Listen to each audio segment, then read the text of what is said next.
नमस्कार, आपके साथ मैं हूं अर्पिता और उस वक्त की सबसे बड़ी खबर सुशांत सिंह राजपूत केस से जुड़ी हुई। सूत्रों के हवाले से खबर है कि सुशांत की गर्लफ्रेंड रिया चक्रवर्ती उन्हें ड्रग्स दिया करती थी। आरोप है कि रिया उन्हें ड्रग्स के नशे का शिकार बनाने में जुटी थी और ये जानकारी ईडी की पूछताछ में सामने आई है। ईडी के सूत्रों से न्यूज 18 को रिया और एक ड्रग डीलर की व्हाट्सएप चैट मिली है, जिससे ये साफ हो जाता है कि रिया और सुशांत की लव स्टोरी में ड्रग्स की एंट्री हो चुकी थी। सवाल ये कि क्या रिया ने सोची समझी साजिश के तहत सुशांत को ड्रग्स दिया? आखिर इसके पीछे उसकी क्या चाल थी, ये समझना बेहद जरूरी होगा। और रिया को इसी साजिश का पता लगाने के लिए ईडी ने एनसीबी यानी नारकोटिक्स कंट्रोल ब्यूरो से मामले की जांच करने की सिफारिश की है। सुशांत केस में मनी लॉन्ड्रिंग एंगल से जांच कर रही ईडी को रिया चक्रवर्ती की व्हाट्सएप से कुछ हैरान करने वाली जानकारियां मिली हैं, जिसमें रिया और एक कथित ड्रग डीलर की बातचीत का पूरा कच्चा चिट्ठा दर्ज है। ईडी की सिफारिश के बाद अब एनसीबी ने सुशांत केस में ड्रग्स एंगल से भी जांच शुरू कर दी है। एनसीबी के डायरेक्टर राकेश अस्थाना का कहना है कि जल्द ही इस मामले में कुछ लोगों से पूछताछ भी की जा सकती है, यानी बहुत सारे लोग हैं जिन पर अभी जांच घूम रही है। ड्रग्स एंगल जुड़ने से रिया चक्रवर्ती की मुश्किलें और बढ़ सकती हैं, क्योंकि रिया की ड्रग्स डीलर के साथ बातचीत की चैट सामने आई है। बताया जा रहा है कि एक चैट में रिया एमडी ड्रग्स की मांग भी कर रही हैं। खबर है कि ये चैट साल 2017, 2019 और 2020 के हैं, जिनमें कई लोगों से चैट पर बातचीत की गई थी। 10 अगस्त को ईडी ने रिया और उनके परिवार के 4 मोबाइल हैंडसेट जब्त किए थे और इनमें 2 फोन रिया के हैं। माना यह जा रहा है कि ये चैट इन्हीं फोन से मिली है। इस चैट में रिया के भाई शौविक सैमुअल मिरांडा का जिक्र भी इसमें है और जिसके बाद यह माना जा रहा है कि इस मामले में दोनों की भूमिका भी थी। ऐसा भी अब कयास लगाया जा रहा है, क्योंकि जो चैट है उनसे काफी चीजें अब खुलकर सामने आ रही हैं। रिया और ड्रग्स डीलर की बातचीत सामने आई और यह दावा किया जा रहा है कि रिया के ड्रग्स कारोबार से जुड़े लोगों से भी रिश्ते थे।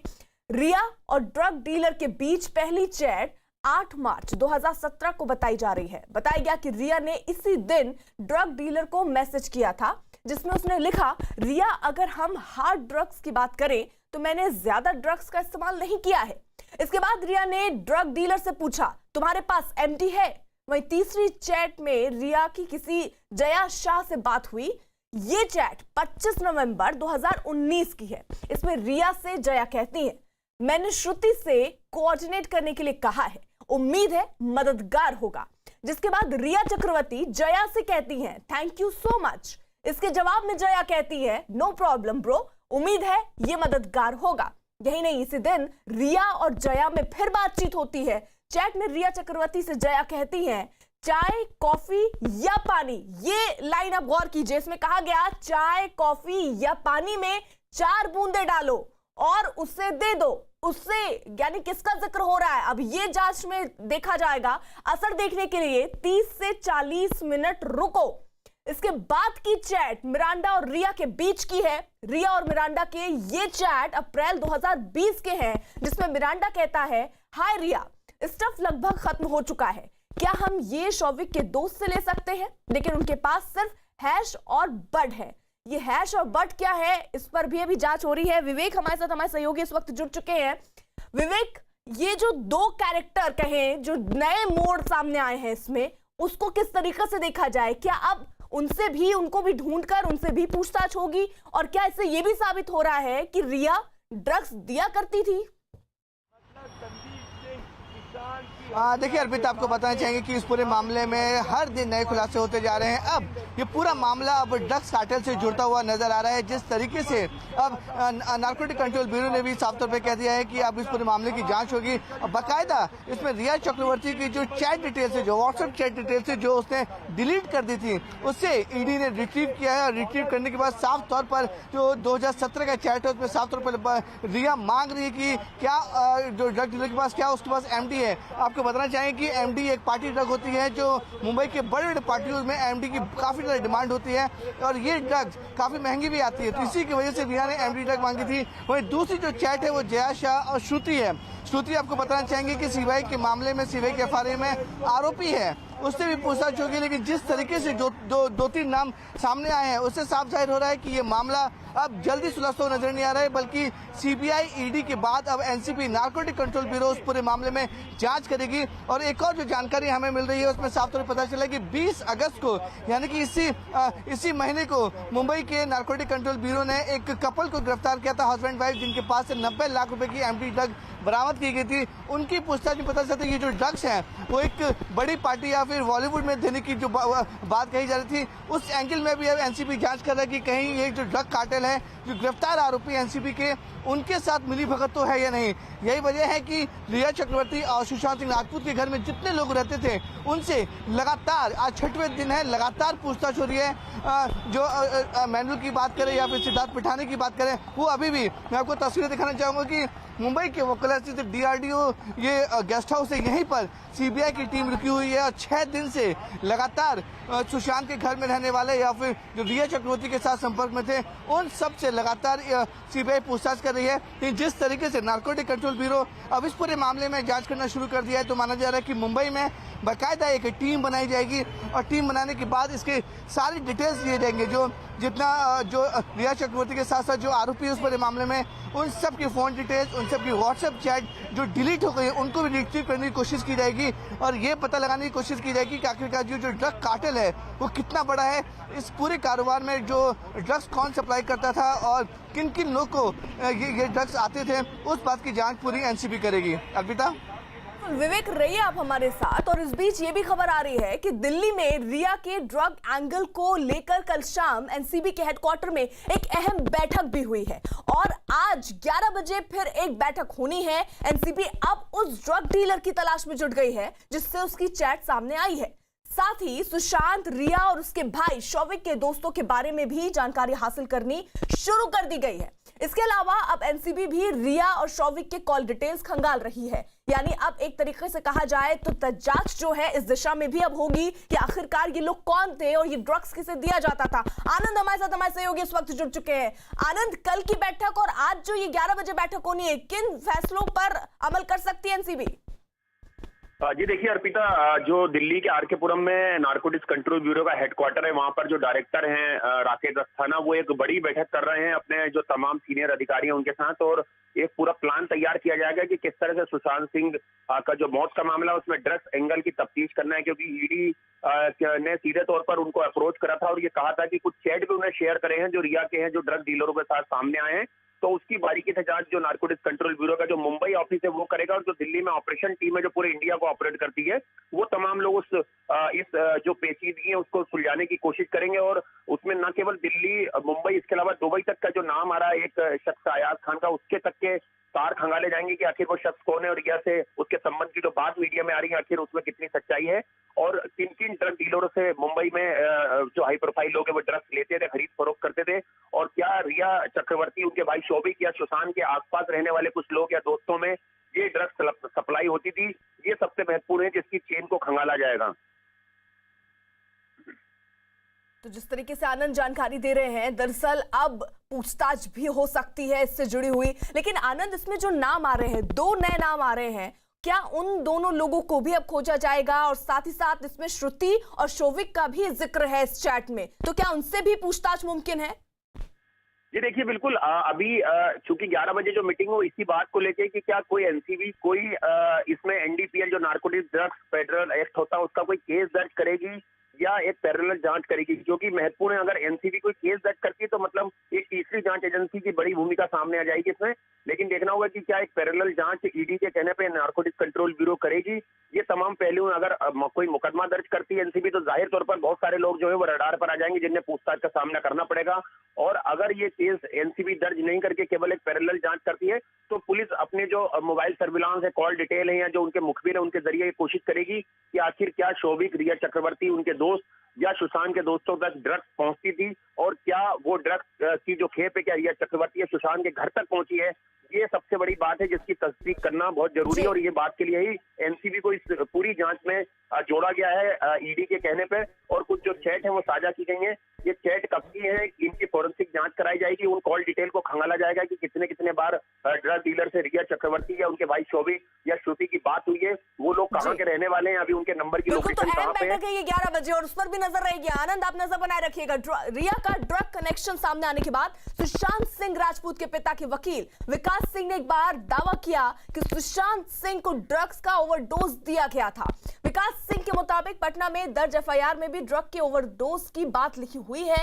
विकास सिंह का कहना है कि उस समय लग रहा था कि डॉक्टर की तरफ से लिखी गई दवा का ओवरडोज है, लेकिन लगता है कि सुशांत को कुछ ऐसा दिया जा रहा था जो उनकी जानकारी में नहीं था और इसी की वजह से उनकी मौत हुई।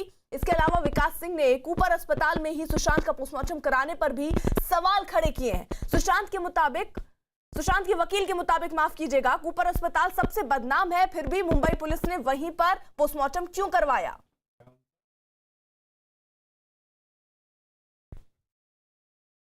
इस बीच रिया चक्रवर्ती के वकील सतीश मान शिंदे ने रिया के ड्रग्स लेने के दावों को खारिज कर दिया। वकील सतीश मान शिंदे के मुताबिक रिया चक्रवर्ती ने आज तक कभी ड्रग्स नहीं ली है और इतना ही नहीं, रिया के वकील का दावा है कि जांच एजेंसियां जब चाहें रिया चक्रवर्ती का ब्लड टेस्ट करवा सकती हैं। रिया किसी भी तरह के टेस्ट के लिए तैयार है। ईडी ने रिया के फोन से मिले कुछ चैट के बाद ड्रग्स एंगल से एनसीबी को मामले की जांच के लिए कहा और इसी के बाद शक जताया जा रहा है कि रिया के संबंध ड्रग्स डीलरों से भी है। विवेक हमारे साथ, हमारे सहयोगी इस वक्त जुड़ चुके हैं। विवेक, लीजिए, इसमें वकील जो है रिया के, वो कह रहे हैं कि रिया कभी ड्रग्स नहीं लेती थी, अगर आप चाहें तो ब्लड टेस्ट कभी भी कर सकते हैं। आगे बैठना भी है। हाँ, बिल्कुल सही कहा प्रीति आपने। देखिए, जब से ये पूरी चैट सामने आई है उसमें साफ तौर पे लग रहा है कि रिया को बचाने की कोशिश उसकी लीगल टीम कर रही है। हालांकि उनका काम है लीगल टीम का उनको बचाया और उसमें साफ तौर पे कहा है कि रिया ने उन्हें स्टेटमेंट जारी करके बताया कि इस पूरे मामले में उन्होंने जिंदगी में भी ड्रग्स नहीं लिया है, चाहे उसका ब्लड टेस्ट एजेंसी कभी भी करा सकती है। लेकिन ये सवाल खड़ा रहा है कि जो चैट है वो 2017 2019 की है। अगर अभी ब्लड टेस्ट कराएंगे तो उसमें कुछ मिलेगा भी नहीं, क्योंकि ये जब कोई आदमी इंसान कोई ड्रग्स लेता है तो उसकी जो मात्रा है वो उसके ब्लड में 24 से 48 घंटे तक ही रहती है। उसी को लेकर ये वकील लगातार उनको बोल रहे हैं कि ब्लड टेस्ट करा लें, कोई भी सबूत उन्हें नहीं मिलेंगे। लेकिन अर्पिता, इसमें सबसे बड़ा सवाल और सबसे जो एक और खबर सामने आ रही है कि जो संदीप सिंह है, जो सुशांत सिंह राजपूत और रिया के दोस्त है, वो लगातार सवालों के घेरे में आ रहे हैं, क्योंकि जो सीडीआर है, जो कॉल डिटेल्स उनकी रिकॉर्ड से बताया गया है कि वो लगातार एम्बुलेंस के जो ड्राइवर हैं, 14 जून को जब सुशांत की मौत हुई थी उस समय उन्होंने एम्बुलेंस के ड्राइवर से कॉन्टेक्ट किया था और उसके बाद 16 जून यानी कि 2 दिन बाद भी संदीप लगातार एम्बुलेंस के ड्राइवर के साथ संपर्क में थे। ये सवाल संदीप पे इसलिए भी उठ रहे हैं और गहरा रहे हैं क्योंकि लगातार वो जो इस पूरे मामले के आईओ हैं, जो बांद्रा पुलिस स्टेशन के अधिकारी हैं, उनके भी संपर्क में थे। यानी कि जो 2 आईओ हैं जिन्हें सीबीआई ने सम्मन जारी किया है, उन्हें पूछताछ के लिए इसी डीआरडीओ गेस्ट हाउस में बुलाया जाएगा। हालांकि दोनों अधिकारी जो हैं वो पॉजिटिव है, इसलिए वो आज नहीं आ पाएंगे। लेकिन जिस तरीके से संदीप सिंह के ऊपर संदेह गहराता जा रहा है और सवाल खड़े होते जा रहे हैं, तो कहीं ना कहीं सवालों के घेरे में संदीप सिंह जरूर है। क्योंकि इनकी क्या जरूरत थी कि वो एम्बुलेंस के ड्राइवर के लगातार टच में थे। संदीप सिंह को क्या जरूरत थी कि वो मुंबई पुलिस के जो जांच अधिकारी हैं उनके टच में थे। क्योंकि जब भी ऐसा कोई मामला देखा जाता है, जो विक्टिम फैमिली होती है, जो ब्लड रिलेशन होते हैं, वो पुलिस के संपर्क में होते हैं। संदीप सिंह सुशांत के ब्लड रिलेशन में बिल्कुल नहीं थे, उसके बावजूद भी वो मुंबई पुलिस के संपर्क में क्यों थे, एम्बुलेंस के ड्राइवर के संपर्क में क्यों थे, कूपर के डॉक्टर्स के संपर्क में क्यों थे। तो अपने आप में ये कई बड़े सवाल खड़े हो रहे हैं, जिसपे संदीप सिंह की जो पूरी जो पर्सनैलिटी है उनके ऊपर संदेह गहराता जा रहा है और माना जा रहा है कि संदीप सिंह को जल्द ही सीबीआई सम्मन जारी करके पूछताछ के लिए बुला सकती है। ठीक है विवेक, रहिए आप हमारे साथ। वहीं रिया चक्रवर्ती का ड्रग्स कनेक्शन के बारे में सुशांत सिंह राजपूत की करीबी ने न्यूज 18 को पहले ही बताया था। न्यूज 18 से एक्सक्लूसिव बातचीत में सुशांत के करीबी ने बताया था कि रिया सुशांत के खाने, चाय और कॉफी में कुछ तो मिलाती थी। सुशांत सिंह राजपूत की आत्महत्या के मामले में एक प्राइम विटनेस हमारे साथ है, जो कि 24 घंटे सुशांत सिंह राजपूत के साथ रहता था, चाहे फिर फिल्म की शूटिंग हो या घर। आपसे जानना चाहता हूं, आप उनके स्टाफ में थे। आपकी आइडेंटिटी मैं रिवील नहीं कर रहा हूं जैसा कि आप चाहते थे, लेकिन मैं ये जानना चाहता हूं कि रिया का सच क्या है, क्योंकि ये बात उभर कर सामने आ रही है कि वो जादू, टोना टोटका, ये सारी चीज़ें घर में होती थी, तांत्रिक आता था, क्या था वो ज़रा सा कहानी बताएं। ये तांत्रिक जो है घर में ऐसा ओपन तो हम लोग देखे नहीं है। हाँ, ये है जो जादू का बात है, जादू करा के वो अंदर से मतलब उस चुपचाप खिला सकते हैं। खिला सकते हैं या खिलाते हैं? खिलाते थे। हाँ। सुशांत को किस में? चाय में, कॉफी में। चाय में, कॉफी में, खाने में, ये सब में क्या होता था वो आप खुल कर बताएं ना। जैसे उनके मानसिकता पे असर पड़ता है, उनके मतलब उनका दिमाग रिया पे हमेशा रहे और रिया जैसे बोले वैसे वो काम करे, तो उनके इशारों पे नाचना है रिया, वो अपने बस में कर लेती और जैसा वो बोले वैसे वो करें। और जो पहले जैसा काम करते थे वैसा सर उनका काम हम सब जो बंद कम कर दिए। अब जैसा वो बोलती थी वैसे उसी हिसाब से वो काम करते थे। मैं टोने टोटके की कहानी पे आता हूँ। जादू टोने की कहानी क्या है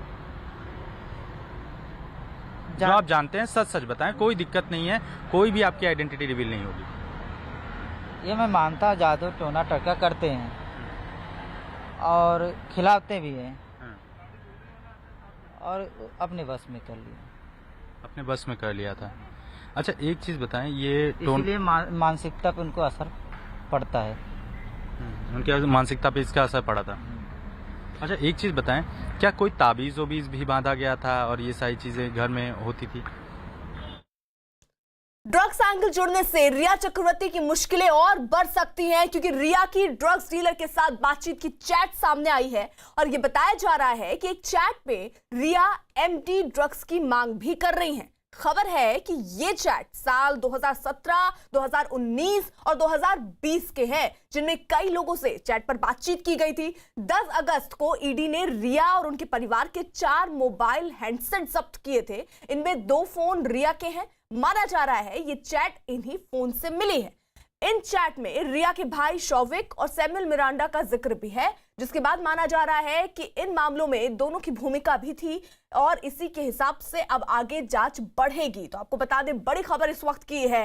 हालांकि सुशांत सिंह केस में ड्रग्स से जुड़ी एक और बड़ी खबर इस बीच आ रही है। मुंबई में एनसीबी ने 20 अगस्त को 2 लोगों को पार्टी ड्रग्स एमडीएमए के साथ गिरफ्तार किया था। दोनों आरोपियों पर के पास से 90 लाख के ड्रग्स बरामद हुए थे और यह बताया जा रहा है कि दोनों आरोपी पति पत्नी हैं और बड़े बड़े लोगों और फिल्म इंडस्ट्री से जुड़े लोगों को ड्रग्स की सप्लाई करते थे। अब एनसीबी इस मामले में इस एंगल से भी जांच कर रही है कि कहीं इन दोनों आरोपियों के तार रिया चक्रवर्ती से तो नहीं जुड़े हैं, क्योंकि गिरफ्तारी होने के बाद अब ये देखा जा रहा है, क्योंकि 2 नाम सामने आ रहे हैं, एक मेल है और एक फीमेल है, तो क्या यही हो सकते हैं? क्या वो पति पत्नी है? इस एंगल से फिलहाल अब जांच होनी है। विवेक हमारे साथ जुड़ चुके हैं। विवेक, यानी अब तार इस तरीके से जोड़ा जाएगा कि ये जो पति पत्नी गिरफ्तार हुए थे कुछ दिन पहले ही, और वो भी दरअसल इसी तरह ड्रग्स सप्लाई करते थे, फिल्म स्टारों को सप्लाई करते थे, तो अब तार वहां जोड़ने की कोशिश देखा जाएगा जांच में। बिल्कुल ठीक अर्पिता, देखिए आपको बताया जाए कि 20 अगस्त को नारकोटिक कंट्रोल ब्यूरो जो मुंबई की टीम है, उन्होंने तकरीबन एक पति पत्नी को गिरफ्तार किया था और उनके पास से तकरीबन 90 लाख रुपए के एमडी ड्रग्स बरामद हुए थे। और उस पूरे मामले में एनसीबी के सूत्रों से जानकारी मिली थी, ये जो पार्टी ड्रग्स हैं वो बॉलीवुड और मुंबई की बड़ी बड़ी पार्टियों में जाने थे। तो जब से रिया का एंगल सामने आया है कि वो भी एमडी ड्रग की मांग करती थी, तो कहीं ना कहीं एनसीबी जो 2 आरोपी पकड़े गए उनसे भी लगातार पूछताछ करेगी और ये जानने की कोशिश करेगी कि कहीं ये जो लोग हैं, जो ड्रग पेडलर हैं, वो किन किन लोगों से जुड़े थे, कहीं इनका कनेक्शन रिया के साथ था या फिर कहीं इनका कनेक्शन सैमुअल मिरांडा के साथ था। तो इसको जांच को लेकर नारकोटिक कंट्रोल ब्यूरो ने अपनी जो उनकी कस्टडी में पति पत्नी आरोपी हैं उनसे पूछताछ शुरू कर दी है, क्योंकि एक अहम कड़ी मानी जा रही है कि जो पति पत्नी गिरफ्तार हुए हैं, 90 लाख रुपए के एमडी ड्रग जो छोटी टैबलेट्स आती हैं उसको पार्टी ड्रग्स भी कहते हैं, उनके साथ वो गिरफ्तार हुए थे। और उनकी पूछताछ में ये खुलासा भी हुआ था कि जो ड्रग्स उनके पास से जब्त हुए हैं वो मुंबई की बड़ी बड़ी पार्टियों में सप्लाई होने वाले हैं और कुछ इसमें बॉलीवुड के लोग भी शामिल हैं। ये आरोपी ने खुलासा किया था। यही वजह है कि एनसीबी के अधिकारी अब इस बात की जांच कर रहे हैं कि कहीं इनका कनेक्शन रिया, सैमुअल मिरांडा और पूरे जो ड्रग कार्टेल की जो चैट सामने आई है उससे कनेक्टेड है या नहीं, इसकी अभी एनसीबी जांच करेगी। अर्पिता, बिल्कुल विवेक, रहिए आप हमारे साथ। इसी बीच सुशांत सिंह राजपूत की मौत के मामले में अब संदीप सिंह भी सीबीआई के रडार पर है। संदीप सिंह खुद को सुशांत का अच्छा दोस्त बताते हैं, लेकिन संदीप की कॉल डिटेल्स बताती है कि पिछले 1 साल से, जी हां 1 साल से संदीप सिंह और सुशांत सिंह के बीच कोई बातचीत नहीं हुई थी। जानकारी यह भी है कि सुशांत सिंह की मौत से पहले संदीप दुबई में थे और अचानक मुंबई पहुंचे।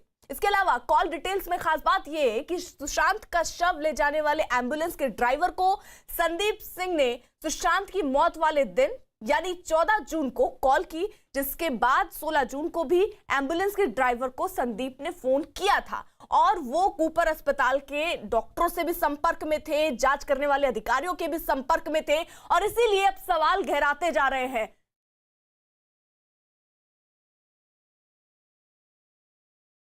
दरअसल संदीप सिंह की भूमिका इसलिए भी संदिग्ध दिख रही है क्योंकि 14 जून को सुशांत का शव ले जाने वाले एम्बुलेंस के ड्राइवर विशाल बांदकर को संदीप सिंह ने फोन किया था और इसके 2 दिन बाद यानी 16 जून को भी ड्राइवर को कॉल किया गया था। कुछ देर पहले हमने विशाल बांदकर से फोन पर बातचीत की और उन्होंने क्या कहा जरा सुनिए।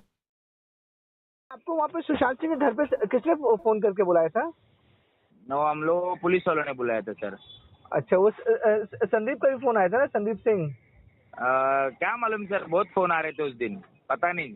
अच्छा, नहीं संदीप सिंह को आप फोन करे थे आपको क्या बार बार क्या? नहीं नहीं नहीं। अच्छा, कोई इसमें ना बता देता कि संदीप सिंह ने आपको 16 तारीख को भी कॉल किया था बॉडी ले जाने के बाद भी? नहीं नहीं, पता नहीं सर। और इसी बीच बड़ी खबर आ रही है संदीप सिंह के सीडीआर यानी कॉल डिटेल्स रिपोर्ट के मुताबिक संदीप सिंह मुंबई पुलिस के जांच अधिकारी के संपर्क में था। सुशांत केस के आईओ भूषण को 15 जून को फोन किया गया था और 2 कॉल की गई थी जिससे 90 सेकेंड बातचीत हुई। साथ ही संदीप कूपर अस्पताल के डॉक्टरों के भी संपर्क में था। अब यही सवाल कि आखिरकार क्यों वो डॉक्टरों और जो जांच कर रहे थे पुलिस अधिकारी उनके साथ था। विवेक, क्या जानकारी मिल पा रही है कॉल डिटेल से? अर्पिता, देखिए जिसे हमने बताया था कि संदीप सिंह लगातार संदेह के घेरे में लगातार घिरता जा रहा है क्योंकि सूत्रों के मुताबिक बताया जा रहा है कि संदीप सिंह और सुशांत सिंह की जो बातचीत थी वो 1 साल पहले बिल्कुल भी नहीं थी। यानी कि 14 जून को जिस दिन सुशांत सिंह ने उनकी मौत हुई थी उससे 1 साल पहले सुशांत सिंह लगातार उनके बिल्कुल भी संपर्क में नहीं थे। कोई फोन पे बातचीत नहीं होती थी, कोई व्हाट्सएप चैट, कोई मैसेज नहीं था। लेकिन अचानक सुशांत सिंह की मौत के बाद संदीप सिंह अचानक उनके घर आते हैं, उनकी बॉडी के लेते हैं, उनके परिवार के साथ इतने ज्यादा घुल मिल जाते हैं कि पूरी बॉडी को लेकर वो कूपर हॉस्पिटल पहुंचते हैं। कूपर हॉस्पिटल पहुंचने के बाद एम्बुलेंस अरेंज करते हैं। साथ ही साथ जो बांद्रा पुलिस के अधिकारी हैं उनकी जांच में वो इन्वॉल्व होते हैं और बताते हैं कि सच्चाई क्या है।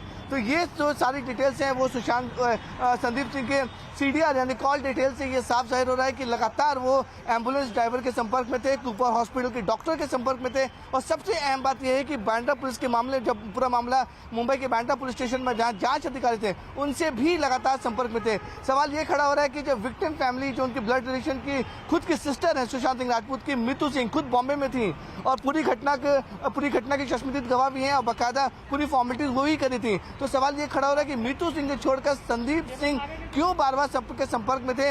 अब हालत ऐसे हो गए हैं कि संदीप सिंह की जो फोन है वो तकरीबन 15 दिन से उनका फोन स्विच ऑफ आ रहा है, 15 दिन से वो किसी के संपर्क में नहीं है। अब सीबीआई कोशिश करेगी कि उन्हें जल्द कानूनी रूप से एक समन जारी करेगी। समन जारी करने के बाद बाकायदा उन्हें इसी जगह पे जहाँ पे हम खड़े हैं, मुंबई के एयरफोर्स के DRDO गेस्ट हाउस, यहाँ पर सीबीआई की टीम जिन लोगों से पूछताछ करती है समन के बाद उनके यहाँ बुलाया जाता है और यहीं से पूछताछ होगी। तो सूत्रों के मुताबिक संदीप सिंह को जल्द ही समन जारी किया जा सकता है और उससे पूछताछ की जाएगी कि आखिरकार उस दिन 14 जून से लेकर 20 से 25 जून तक उनकी जो काफ़ी संदिग्ध फ़ोन डिटेल्स हैं जिसमें वो कूपर हॉस्पिटल के डॉक्टर के साथ संपर्क में थे और जो एम्बुलेंस के ड्राइवर हैं और मालिक उनके साथ संपर्क में थे, साथ ही साथ मुंबई पुलिस के जांच अधिकारी के भी संपर्क में थे, वो आखिर क्यों थे, क्या वजह थी, क्यों उन लोगों के फ़ोन करते थे संदीप सिंह, इसको लेकर काफ़ी सवाल खड़े हो रहे हैं। और यही वजह है कि संदीप सिंह के ऊपर संदेह लगातार गहराता जा रहा है और जब उनके ऊपर सवाल खड़ा शुरू हुए तो संदीप सिंह ने अपना फ़ोन बंद कर दिया। 15-16 दिन हो गए हैं संदीप सिंह ने अभी तक किसी से बातचीत नहीं की, उनका फ़ोन लगातार स्विच ऑफ आ रहा है। तो यही वजह है कि सीबीआई इस पूरे मामले में संदीप सिंह से समन जारी कर उनसे जल्द पूछताछ कर सकती है। अर्पिता, ये जो तस्वीरें आप देख रहे हैं दरअसल ये कॉल डिटेल्स है संदीप सिंह की, जहां पे ये कहा जा रहा है भूषण से भी उन्होंने बात की थी और इसका अगर इस कॉल डिटेल को आप देखेंगे तो आप अंदाजा लगा पाएंगे कि कूपर अस्पताल के डॉक्टरों से उसकी लगातार वो संपर्क में था। साथ ही साथ पुलिस अधिकारी जो इस जांच में जुड़े हुए थे उनसे भी उसकी पूछताछ लगातार हो रही थी और इसी को लेकर फिलहाल अब उससे भी समन भेजा जाएगा और ये पूछा जाएगा कि आखिरकार क्यों वो चाहे वो एम्बुलेंस का ड्राइवर हो उसके संपर्क में वो क्यों था और साथ ही साथ डॉक्टर के साथ क्यों था।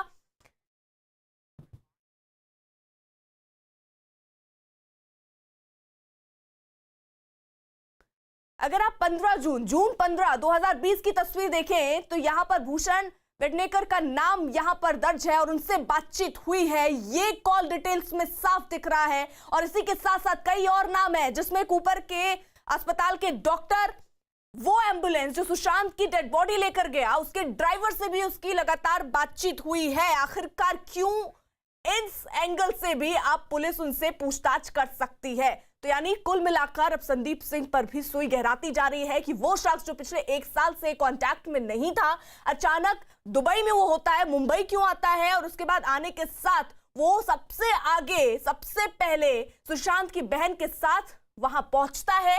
और उसके बाद अब जो संदेह गहरा रहा है वो ये कि आखिरकार वो अधिकारी जो सुशांत केस की जांच कर रहे थे, उन अधिकारियों से संदीप क्यों जुड़े हुए थे, उनसे क्यों फोन पर बात हो रही थी। और इसी के साथ साथ कूपर अस्पताल के भी डॉक्टरों से उनकी बातचीत हुई है।